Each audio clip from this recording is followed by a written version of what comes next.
Magandang umaga dyan mga ka-farmers. Narito ngayon ay dito tayo sa King Kalamansian mga ka-farmers. Yung papakita ko sa inyo ka-farmers yung bunga ng kalamansi ko. Ayan mga ka-farmers. Ayan. Ito mga ka-farmers, malaki na. Ito pala mga ka-farmers, na-harvestan na namin. Bali, dalawang harvest na. Baka bukas pangatlong harvest na mga ka-farmers. Ayan mga ka-farmers. Baga ito ka-farmers, hindi sabay-sabay. Ito tingnan nyo ka-farmers. May harvestin na mga ka-farmers. Ito may mga maliliit naman gamunggo. Ayan o. Maraming maliliit. Kaya maganda yung kita sa kalamansi mga ka-farmers. Ayun, daming maliliit ka-farmers. Ito. Yan. Yan. Ito. Mga harvestin ito mga ka-farmers. Bukod sa harvestin mga ka-farmers, marami nang sumusunod. Pero ka-farmers, matataon kayo mga ka-farmers ha, pamura na yung presyo. Yung una, ang harvest namin mga ka-farmers, medyo maganda yung presyo. Naka-harvest pa kami ng 100 per kilo. Tapos yung pangalawa ng harvest pa mga ka-farmers, 70 na lang. Ngayon sa pangatlo namin harvest para bukas, parang 50 na lang per kilo mga ka-farmers. Kaya ganun ang kanang presyo ng kalamansi, pabago-bago. Pero mga ka-farmers, tatama ka sa presyo pa rin. Kasi ito patuloy yung pagbunga niya. Ayan, marami ng maliliit, mga gamunggo. Ayan. Ayan mga ka-farmers, dami mga gamunggo. Gahulin, meron na rin. Kaya kahit medyo punta ka sa mga babang presyo, babawi ka pa rin sa banang huli. Ayan mga ka-farmers, daming mga maliliit pa, mga sambuan kalati pa ito mga ka-farmers. Tapos may susunod yan, mga gamunggo, may mga gahulin mga ka-farmers.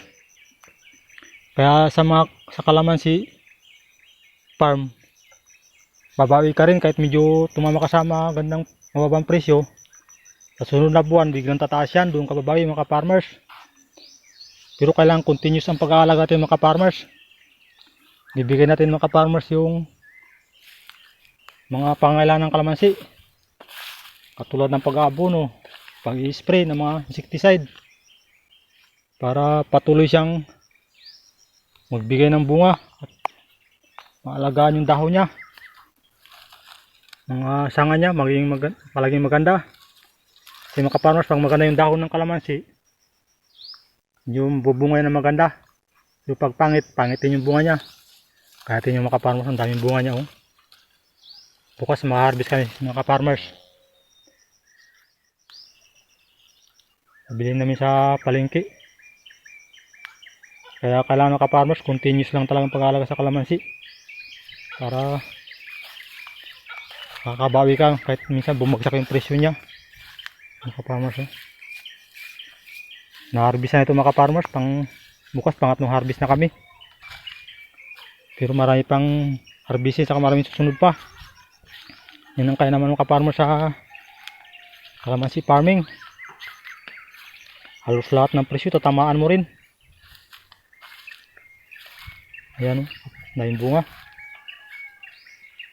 Kaya sa mga may mga lupa dyan na nakatiwangwang, suggest ko sa inyo, taniman nyo mga ng kalamansi, yung marketed kalamansi. Ayan mga ka-farmers.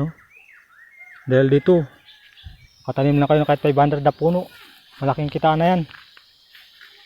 Kasi yung kalamansi habang palaki ng palaki, parami ng bunga niya mga ka-farmers. Dahil kasi payabong yung sanga niya. Halos every year nagdudoble yan yung bunga niya. Kasi mayabong yung sanga niya. Kaya mga ka-farmers, dabis magtanim ng kalamansi. Ayan tingnan mga ka-farmers. Mayabong na siya. Bali ito mga ka-farmers, 5 years na ito yung kalamansihan namin. Saka tingnan mga ka-farmers, namumulaklak naman siya. Ito kasi sa lugar nito mga ka-farmers, na-harvest na namin. Maraming nakuha namin dito, pero namumulaklak na naman siya. Ayan Kaya patuloy lang sa pagbibigay ng bunga yung kalamansi. Ayan mga ka-farmers, tingnan nyo. Na-harvest na ito mga ka-farmers, pero marami namang maliliit. Yan, mayroon pang naiwan maliliit. Saka may malaki pa. Kaya magandang itanim yung kalamansi.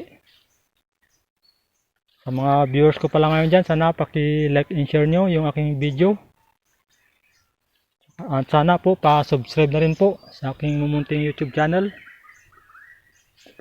Lagi kayong ma-update sa mga susunod ko pang video tungkol sa pagpa-farming, tungkol sa kalamansi at sa gulay man. Kasi itong mga farmers yung hilig ko na yung mag-farming. God bless you all. Ganun sa mga subscriber ko dyan. Salamat sa inyong pag-subscribe sa aking mumunting YouTube channel. God bless you all. Thank you for watching. Bye-bye.